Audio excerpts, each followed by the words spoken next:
If you would like a free newsletter on this or other subjects, just give us a call at Christian Answers. The phone number is area code 512-218-8022. That's 512-218-8022. Or you could email us at cdebater@aol.com. That's cdebater@aol.com. Thank you.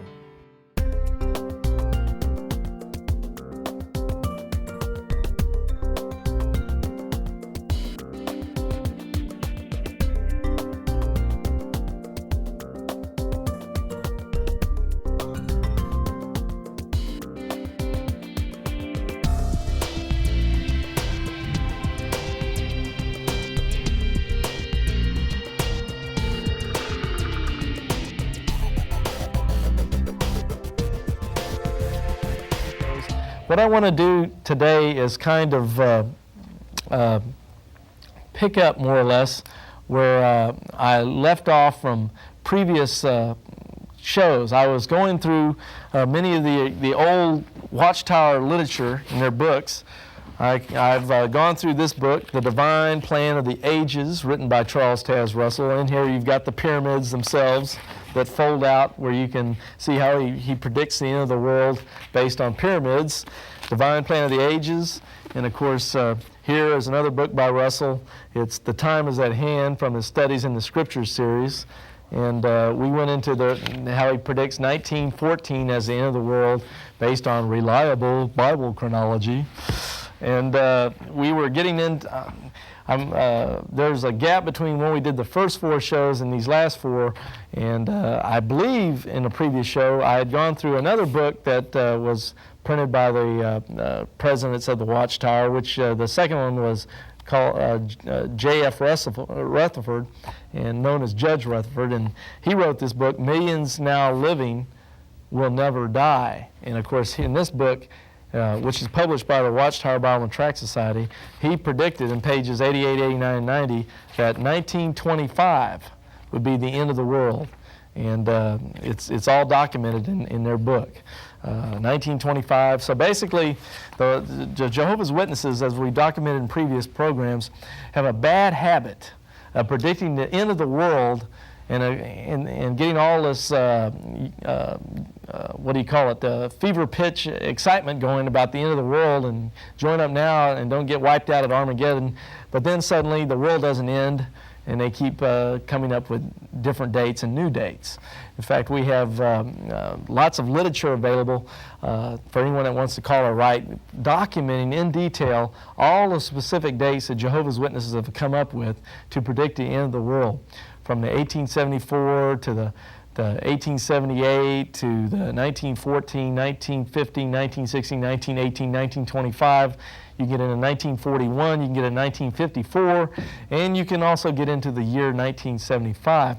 Now, before I go on, I'm trying to recall if I've covered this before, and I don't believe in our previous programs I have covered their specific prophecies as given about 1975, for instance.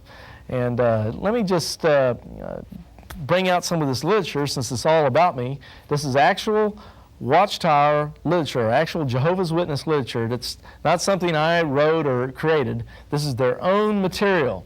And so what I'm going to do is go ahead and grab that material. And since we're talking about false dates and things, right here I have, of course, this is one of their books. It says the Watchtower 1968. This is one of their yearbooks. And what I'm going to do in here is open it up and see if I can find, here, what I'm looking for. And yes, I have found what I'm looking for. Move this marker. They have here all the Watchtower magazines that the Jehovah's Witnesses published in 1968. And in their August 15th, 1968 Watchtower, pages 494 and 495, they have a very interesting article. In here, it says, "Why are you looking?" Let me see if I can get that lined up for you a little bit better.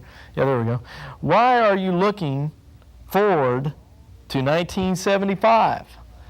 And all through here, they argue about these dates. October 1st, 607 BCE was obviously tied to the ending, that is, with the fall of Babylon in 539 BCE.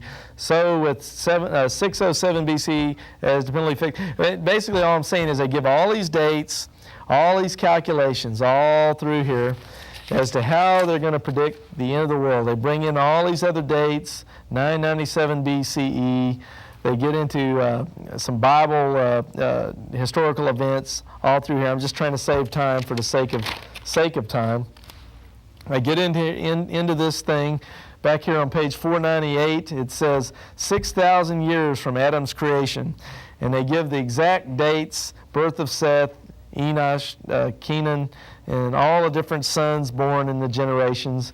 All this stuff adds up. King Tut's even thrown in here.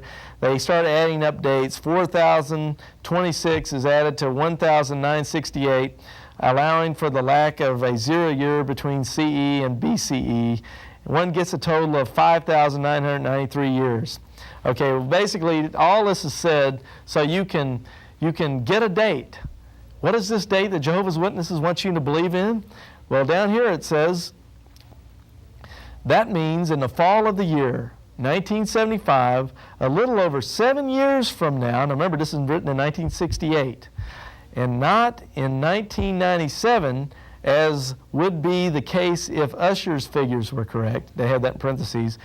It will be 6,000 years from the creation of Adam, the father of all mankind! Exclamation point.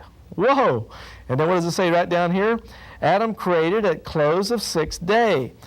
Are we to assume from this study that the Battle of Armageddon will be all over by the autumn of 1975 and the long looked-for 1,000-year reign of Christ will begin by then? They say possibly, over and over again, reiterating the fact that 1975 is a very important year that we should be looking forward to. And with that said, and of course we did see the word possibly. I know some Jehovah's Witnesses will say, well, it's possibly. But if you get into some of the kingdom ministries type of literature they have, I think it's called kingdom ministry literatures, they say exactly it will be 1975. They say men and women are selling their homes and getting ready for the great day of God Almighty and the Battle of Armageddon. Now, just to back this up a little bit more, I want to emphasize the fact that I've got a book here.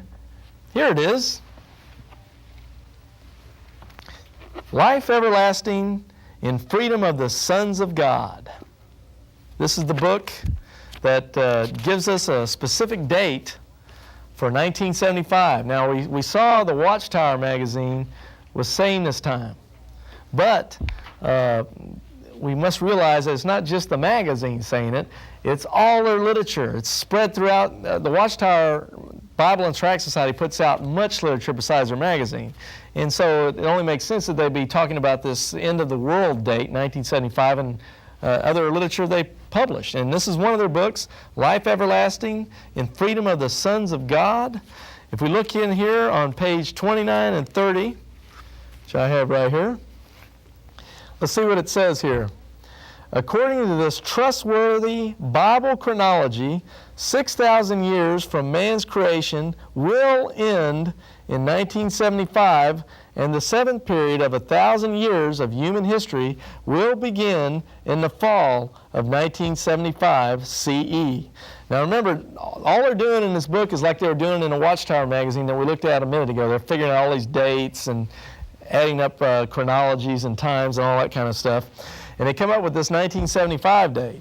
And then, of course, it goes down here, it says, so in not many years within our own generation, we are reaching what Jehovah God could view as the seventh day of man's existence. And then on the next page, how appropriate it would be for Jehovah God to make of this coming seventh period of 1,000 years a Sabbath period of rest and release, a great jubilee Sabbath for the proclaiming of liberty throughout the earth to all its inhabitants.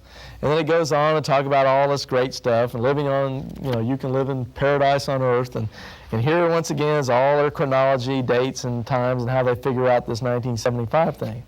Well, this book says point blank 1975, according to reliable Bible chronology.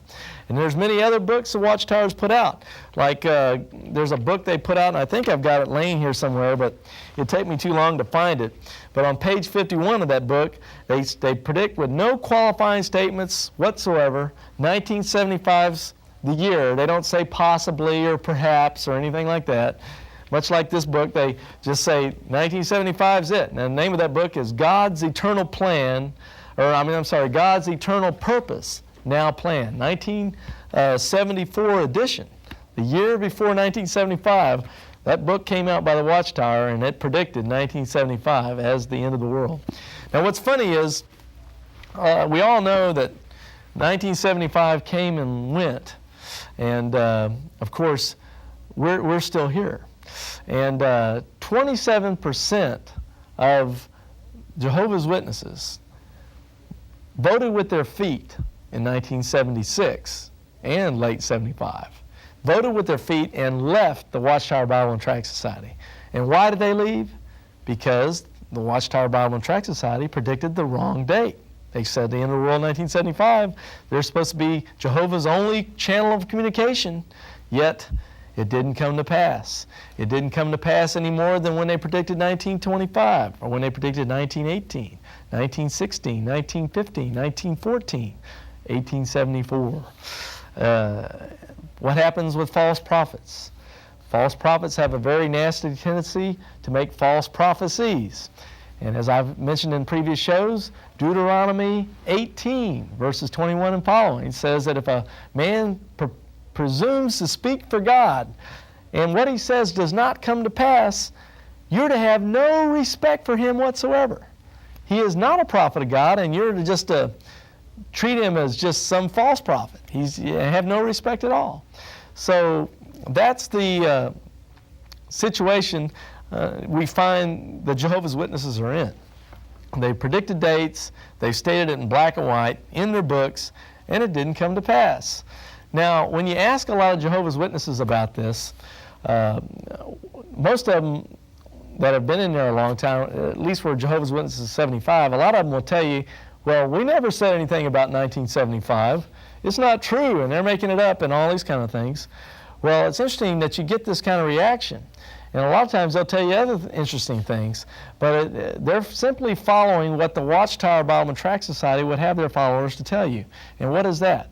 Well, let me grab another one of their books here to aid me in this discussion.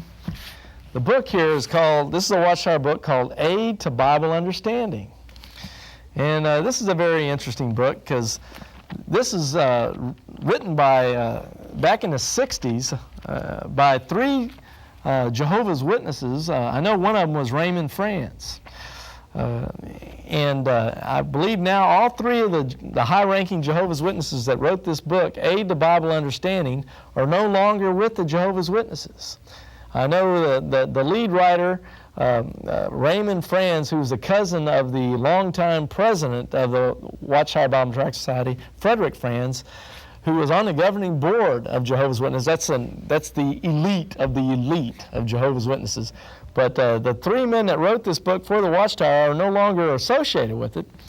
And but this book is supposed to be kind of a answer all your questions type of dictionary. It's in alphabetical order. You can look up subjects, and then it will tell you what you need to know according to God's theocratical organization. Now, I mentioned Raymond Franz a minute ago. Well, he got disfellowshipped. He got thrown out of Jehovah's Witnesses. Now, this is one of the head men of the Jehovah's Witnesses on the governing board of the Watchtower Bible and Tract Society in this place over here in Brooklyn, New York. Okay, this is one of the head honchos that's supposed to be one of the elite, one of the 144,000 that actually gets to go to heaven, where the rest of the Jehovah's Witnesses have to stay here on the earth. But anyway, I thought I'd mention in passing that the man that was primarily responsible for this book, he got thrown out, but he's now come out with a book called Crisis of Conscience. And I've recommended this to many Jehovah's Witnesses that were still Jehovah's Witnesses to check it out. And of course, they always deny that they're going to look at it, but then they go to a Christian bookstore or some bookstore to get their hands on it.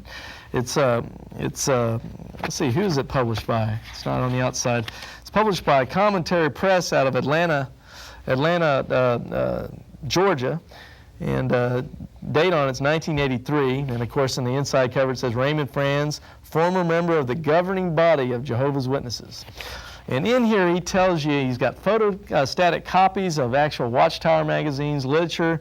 He talks all about the false prophecies, the false dates, how the governing body votes on what doctrine they should adopt. A lot of times they're not sure, so they just vote on it. It's interesting that Jehovah's Witnesses aren't allowed to vote in elections, but I guess it's all right for the governing body to vote on what the doctrine we're going to believe today. But it's all in here. He gives you the inside story on how the head honchos of Jehovah's Witnesses operate. And so this has been a very fascinating book, very informative. And I personally know of several Jehovah's Witnesses who have left the Watchtower Bible and Tract Society just by reading this book. And so something to think about if you want some really inside information on Jehovah's Witnesses, written by a man who was right at the top, considered one of the anointed class, one of the men that was going to be right up there sitting next to Jesus Christ, reigning and ruling with him according to Watchtower Bible Tract Society doctrines. Well, anyway, time's starting to run short on me. Let me get back to the subject then. I brought up this book, Aid to Bible Understanding, published by the Watchtower Bible and Tract Society. Like I said, one of the writers of it was Raymond Franz, who I just mentioned. Well, it's all in alphabetical order, but what I like to do is go to page 1060 of this book. Let me go over here. Let me find page 1060. And look up a certain definition. I have found it. They've got a definition of the word lie. What does a lie mean, according to the Watchtower Bible and Tract Society? Well, if you read this, and I'll just read it here, it says, the opposite of truth. Lying generally involves saying something false to a person who is entitled to know the truth, and doing so with the intent to deceive or to injure him or another person. Okay, so, and it goes on, but they say basically lying is not telling the truth to someone who's entitled to it. Okay? Who determines who's entitled to it? Now, time's running on me here. We've got plenty of literature and tracts on this. We've got a little tract here called Theocratic War Strategy, or Lying to the Public. It tells you how the Watchtower Bible and Tract Society, according to their own writings, sanctions Jehovah's Witnesses not to tell the truth to people who they consider to be opposers, evil slaves, and so forth. Ex-Jehovah's Witnesses, people who are being shunned. They consider certain people not entitled to know the truth. So when you ask a Jehovah's Witness about the year 1975 or all these other false dates they predicted, 1914, so forth, they can deny it even if they know it's true, because the Watchtower Bible and Tract Society has said that lying is okay for them as long as you're not telling a lie to someone who's entitled to know the truth. But if they think you're not entitled to know the truth, then they won't tell it to you. And so that gives you a little background now to, as we analyze the stuff on Jehovah's Witnesses, why they suppress this information, why they won't tell their own people a lot about the history and about certain teachings of the Watchtower Bible and Tract Society. I'm going to hold up an assortment of Watchtower literature. These are all Watchtower and Awake magazines published by the Watchtower Bible and Tract Society. These are actual Jehovah's Witness books. I had nothing to do with printing them. It's their stuff. And so what we're going to do is take a little journey through these things to see how reliable this material is. And so that's the purpose today, to see if the Watchtower really stands up to the test. And what I want to do first is start with this first one right on the top. Watchtower, April 1st, 1972. And down here, you are my witnesses, saith Jehovah, Isaiah 43, verse 12. Now what I'm going to do is grab this first one, I'll leave the rest here, and go into this, and we're going to take a look at page 197 and find out a few things from what the Watchtower tells us. Here's the page. It says, they shall know that a prophet was among them. Now what we want to do now, according to Jehovah's Witnesses, find out who that prophet is. And reading down in here, it says, talking about God, it says, he had a prophet to warn them. This prophet was not one man, but was a body of men and women. It was the small group of footstep followers of Jesus Christ, known at that time as International Bible Students. Now see, when the Watchtower started back with that Charles Taz Russell guy I showed you a few minutes ago on the chartboard, back in the 1800s, they were known as International Bible Students. And then they changed their name over time. I think it was in 1931 at a Watchtower convention. They changed their name to Jehovah's Witnesses. But they used to be known as International Bible Students before they adopted also the Watchtower Bible and Tract Society name. So anyway, so they're claiming that this prophet it was a small group of footstep followers of Jesus Christ, known at that time as International Bible Students. Today they are known as Jehovah's Christian Witnesses. They are still proclaiming a warning and have been joined and assisted in their commission work by hundreds of thousands of persons who have listened to their message with belief. Of course, it is easy to say that this group acts as a prophet of God. It is another thing to prove it. The only way that this can be done is to review the record. What does it show? Okay, that seems fair enough to us guys, right? I mean, they said it. They say they're the prophet, and they're the small footstep followers of Jesus Christ, formerly known as International Bible Students, and it's easy to claim it, but it's another to prove it. So what you have to do to find out if they're really the prophet of God or not is to review the record. Well, we're going to take them up on that challenge today and review the record. I just happen to have quite a few records right here. Of course, they don't play on a stereo phonograph, but they'll play for video, and that's what we're going to do today. We're going to take a look first at, I'm just going to work through these things a little bit and see what we can find out. I would like to say a lot of Jehovah's Witnesses, they get on people, on my case, people like me, and they get on my case because, oh, that guy's persecuting us. He's an opposer. He's an evil slave. He's terrible. He's persecuting us. And I'm not persecuting anybody. I'm simply here trying to let some truth be known and let people know that there's material out there for people to get their hands on to see whether these guys are really telling the truth or not. I'm not persecuting them. You might look at me as sort of the religious better business bureau man. You know, if I know there's a shark out there that's trying to rip you off at a used car lot, and I don't sit there and tell you that, hey, this guy's going to rip you off if you buy a used car from that guy. You know, if I don't tell you that, then what kind of guy am I? I'm almost as bad, and I know he's a crook. I'm almost as bad as the used car salesman, because I'm not warning you that this guy's going to rip you off. Well, how can I be persecuting anybody when I'm simply reviewing the record, looking at their own material? Now, with that said, I'd also like to say here in this particular this Awake magazine, which is our other major magazine, this is from January 22nd, 1983. Excuse me. It says on pages 13 and 14, let me just flip over there for all you people who think I'm some kind of murderous and vicious persecutor. I find here on page 13 that lo and behold, the Watchtower is attacking other people's religions. Now, are they persecutors or what? It says up here, a Methodist bishop, Melvin E. Wheatley Jr. favors the appointment of an avowed homosexual minister. Another one, embarrassed Vatican had to move to silence an outspoken Roman Catholic priest, an avowed homosexual who allegedly condones homosexual activity by priests. And then it goes on about the United Church of Christ. And it says, blatant violations of Bible standards? Obviously. Yet people are hardly stampeding from their churches or demanding reform. And he talks about degradation, and it shows a picture of a TV evangelist grabbing this guy. In this picture, he's got to reach for his wallet to hand money out to these guys.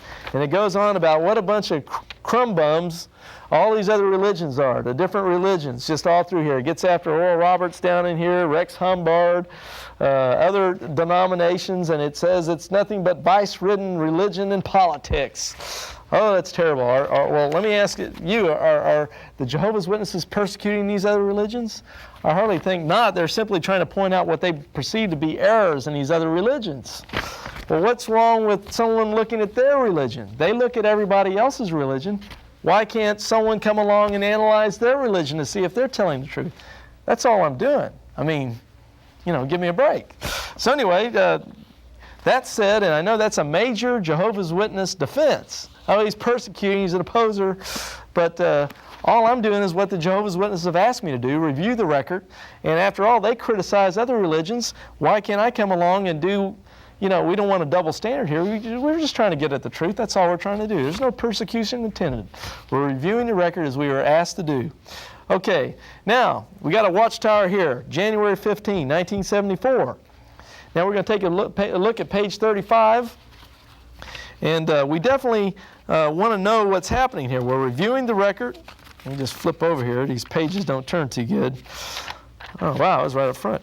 Okay, here's the page. I don't know how well a camera can get on that, but it says up here, can you be true to God, yet hide the facts? Heaven forbid, we don't want to hide any facts here. We want to take a look at the facts and come to a valid conclusion. Now, it says all through here, it shows a minister. Here in this picture, it shows a priest, and he's taking all kinds of, yet hide the facts? Heaven forbid, we don't want to hide any facts here. We want to take a look at the facts and come to a valid conclusion. Now, it says all through here, it shows a minister. Here in this picture, it shows a priest, and he's taking all kinds of notes here. It says materialism, fraud, immorality, cheating, disregard for Bible standards, and he's sweeping it all under the rug. You see this priest? And he's saying, and over here, it says, would you rather have the truth covered over, or do you want to know the facts? When all through here it talks about evildoers hide the facts and the truth, but if you really want to know, you've got to uncover the facts and learn the truth. So we've got the standard right here from the Watchtower itself. As I said, January 15th, 1974, and this is the real McCoy here. This isn't some photocopy or anything. This is their own book. Okay, so we don't want to hide facts. We want to review the record. We want to get at the situation at hand. We've already looked at the Watchtower says they're the prophet. The Jehovah's Witnesses are the prophet of God. Let's look at this one. Let's look at the March 15, 1972 Watchtower. We'll look at pages 189 and 90. Going back here. Back here on page 189, it says, who was willing to undertake this monumental task as Jehovah's servant? Was there anyone to whom Jehovah's heavenly chariot would roll up and whom it would confront? More accurately, was there any group on whom Jehovah would be willing to bestow the commission to speak as a prophet in his name, as was done toward Ezekiel back there in 613 BCE?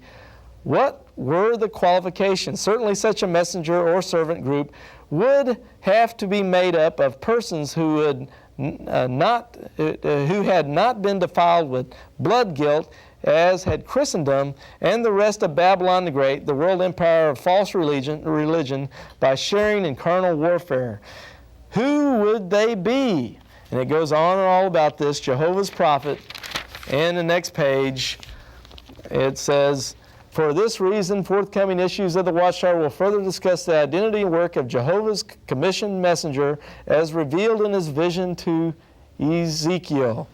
And it says the prophet will be revealed, and because time's running out, I'll tell you in the next edition. You can believe me. It's there. You just get a copy of it. The next edition, they They said they're the prophet. The Jehovah's Witnesses are the prophet, just like Ezekiel.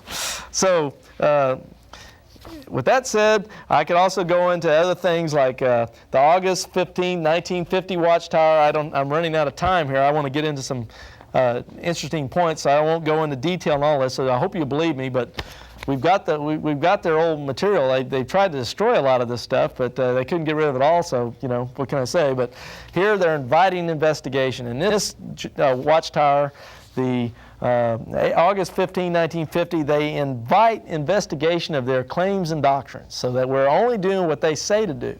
It's very hypocritical that the Jehovah's Witnesses, and I know they do this, will not even look at their own literature because they don't want to know what it says, they don't want to know what it teaches. But all we're doing is what they said to do. Now, if you don't investigate the Watchtowers to find out if it's true or not, then you're violating what the magazines have been telling you to do. Okay, now let's go into some of these Watchtowers. Here's the May 1st, 1968 Watchtower. It says on page 271, it's talking about the end. Now, we looked at one of the other ones in a previous show about 1975, but we hadn't looked at this one. And, of course, on this page here, it says, making wise use of the remaining time. So there's only some remaining time left. And as we go to the other side of it, we look on page 271, it's telling you down here, since it was also Jehovah's purpose for man to multiply and fill the earth, it is logical that he would create Eve soon after Adam, perhaps just a few weeks or months later in the same year, 4026 BCE. After her creation, God's rest day, the seventh day, immediately followed. So Eve's created here, okay? So what does that mean? Then you get into all those calculations from the autumn of first CE, that's first year since Christ, to the autumn of 1967 is a total of 1,966 years, adding 4,025 and 1, and 1,966, we get 5,992 years from the autumn of 4,026 BC. You can tell they're really big on dates. And as I mentioned in previous shows, Jehovah's Witnesses arrived at these key dates from taking measurements of the pyramids in Egypt, particularly the Great Pyramid of Egypt, taking those measurements and then coming up with the date 1914. And then their whole system of end-time prophecies built on the pyramids in Egypt.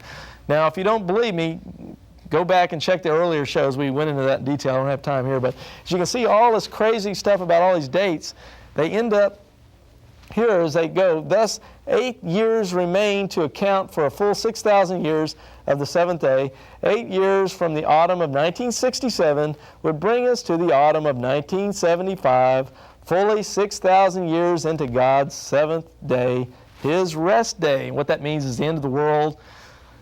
It'll be you will live on earth, in paradise on earth, and all of wicked people will be destroyed at the great day of God Almighty, destroyed at Armageddon, annihilated. And that's really what this Watchtower is saying. And this is a different one than the one we went into from the previous shows. But here you have it again, the same old stuff, end of the world, remaining time. Look out, Eve's created, it's all set. 8 years from 1967, 1975, that's it. That's it. The world's going to end. We're all in a heap of trouble. Okay, let's take another look at this. Okay, here's another Awake magazine, October 8th, 1968. And it says, is it later than you think? Is time running out for this generation? What will the 1970s bring? Okay, well, that's very interesting. What will they bring? Let's take a look in here, pages 14 and 15. And not to belabor the point too much, but I think we're getting into it pretty clearly here. You can see, if the camera can zoom in on this, we'll try camera 2 there. But once again, it's all that same stuff I just read to you from the other book, the other magazine.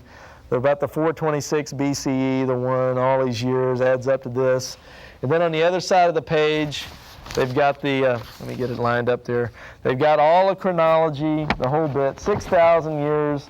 1975, end of 6,000 years.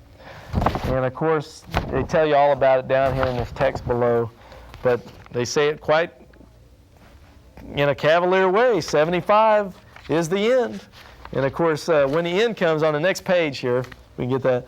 You see, 75, they show all these buildings like the Washington, D.C., churches, which represent all the false religion in Babylon, fire coming down from heaven, and everything's destroyed in 1975. So, and then, of course, beautiful land and everything on the next page, what it'll be like after that. So, you know, what can we say about that? Well, let's keep taking some more looks. October 15th, 1974, Watchtower. God's purpose succeeds, human plans failing. Well, October 15th, that's getting a little close now, 75, isn't it? They're starting to get near that date they've been prophesying since the 60s and way back beyond. It's starting to get right on top of us. So what do they have to say now as we get closer to the date? Let's take a look on page 635. Over here on page 635, take a look. It says up here, the publications of Jehovah's Witnesses have shown that, according to Bible chronology, it appears that 6,000 years of man's existence will be completed in the mid-1970s. Up here, the publications of Jehovah's Witnesses have shown that, according to Bible chronology, it appears that 6,000 years of man's existence will be completed in the mid-1970s. We have something here that's we haven't seen before. It's a deadly word. It says, but these publications have never said that the world's end would come then. Oh, I didn't know. Yeah, they just showed pictures of all these buildings being destroyed by flames coming from heaven. But, we'll forget about that for now. But anyway, nevertheless, there has been considerable individual speculation on the matter. Individual speculation about the matter. I thought they were publishing this by the millions and sending it out all over the world. It seemed like there's more than just individual speculation here. It looked like it was speculation coming right from the top, if we've been following along with this stuff. Anyway, so the assembly presentation, why we have not been told that day and hour, was very timely. It emphasized that we do not know the exact time when God will bring the end. All we know is that the end will come within a generation that sees fulfilled on it the sign that Jesus Christ said would then be in evidence. And see, now they go back to that 1914 date. Right down here it says, all indications are that the fulfillment of the sign began in 1914. See, so that goes back to that date they predicted by using pyramids. They're prophesying the end of the world will become within a generation of those that saw the year 1914. But anyway, you can see already they're trying to back off from their date. Now this is kind of wishy-washy if you ask me about Jehovah's channel of communication. You know, I mean, it seems like he's having a little trouble getting his dates right and then kind of changing up the truth at the same time. Well, anyway, to make a long story short, I can see now I'm running down to just a few moments left. I don't have time to go into all the stuff, but when you get into all the different books and literature that they have, I've got it strewn all about me here. Too much to show you.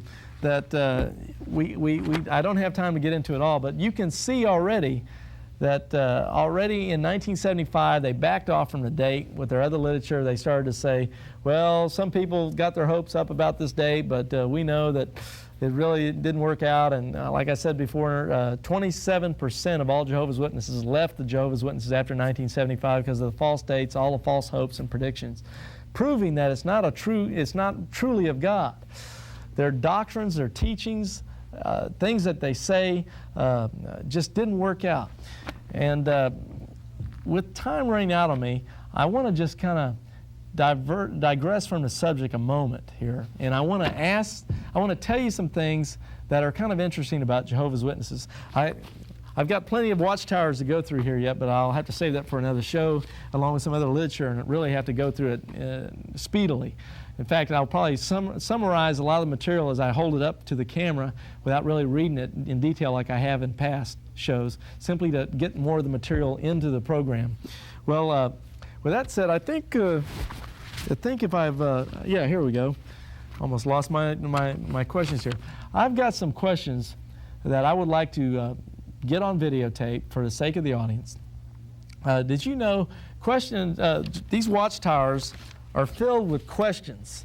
They tell you some stuff, and always at the bottom, see, I can flip to any old page, and right down at the bottom of any old page, there's some questions they ask that relate back into the material you just read. It's Jehovah's Witnesses are always asking questions. It's throughout all our literature. You know, they say some stuff and then you repeat it back like a parrot. Well, I want to tell you some questions that if a Jehovah's Witness were to ask these questions, they would get thrown out of Jehovah's Witnesses immediately. There are some questions that Jehovah's Witnesses can ask, and if they ask these questions, they can be thrown out. So here's some questions that Jehovah's Witnesses cannot ask. With time flying, I'm going to have to make it quick. Okay, let me just read them off here, and just remember these, because if Jehovah's Witnesses ask these questions, they can be disfellowshipped and thrown out of Jehovah's Witnesses. Okay, 1, what did the Watchtower actually predict about 1975? Jehovah's Witnesses, don't ask that question to your elders or you'll be in a lot of trouble. 2, why did the society require witnesses in Maui, that's an African nation, to face violent abuse rather than buy a card from the government body, while at the same time the society allowed the witnesses in Mexico to bribe government officials into issuing false military training cards? See, in Maui, the Jehovah's Witnesses wouldn't allow the Jehovah's Witnesses in that country to bribe the officials to get out of military service, get their cards, and so they suffered terrible persecution. But in Mexico, they let them bribe the officials and get fake military cards so they could get out of that military service, because they don't believe in military service and pacifism and stuff like that.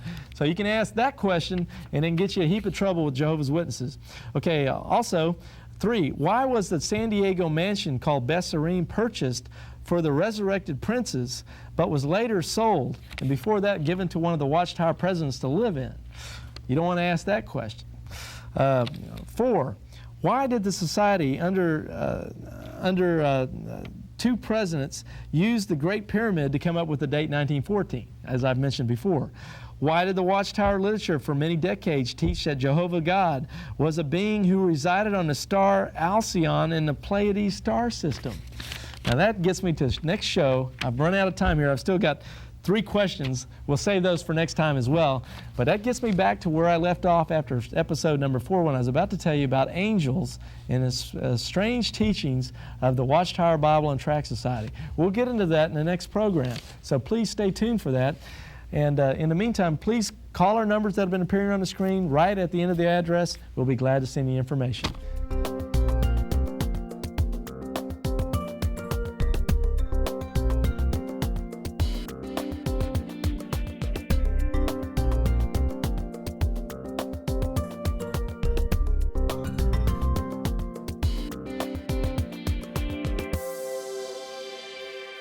Check out our websites. BibleQuery.org. This site answers 7,700 Bible questions. HistoryCart.com. This site reveals early church history and doctrine, proving Roman Catholicism is not historically or doctrinally viable. MuslimHope.com. This site is a classic refutation of Islam, a counterfeit religion created by Muhammad. Free newsletters are also available.